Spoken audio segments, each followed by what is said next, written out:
TV ప్రేక్షకులకు స్వాగతం. వార్తలు చదువుతున్నది ప్రమీలారావు.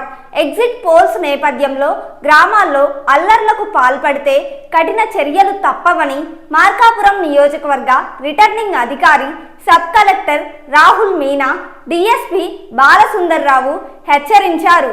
శనివారం వారు మార్కాపురంలోని ఆర్ఓ కార్యాలయంలో ఎన్నికల్లో పోటీ చేసిన అభ్యర్థులు వారి ఏజెంట్లతో సమావేశం నిర్వహించారు. కౌంటింగ్ కేంద్రాల ఏర్పాట్లు, లెక్కింపు విధానం, అభ్యర్థులు ఏజెంట్లు పాటించాల్సిన నిబంధనలను వారికి వివరించారు. కౌంటింగ్ ఏజెంట్లు తమ వివరాలను వెంటనే అందజేయాలని సూచించారు.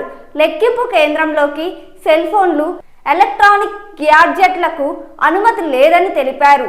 ఎవరైనా ఎన్నికల నిబంధనలను అతిక్రమించి అల్లర్లకు పాల్పడితే చట్టపరమైన చర్యలు తీసుకుంటామని హెచ్చరించారు.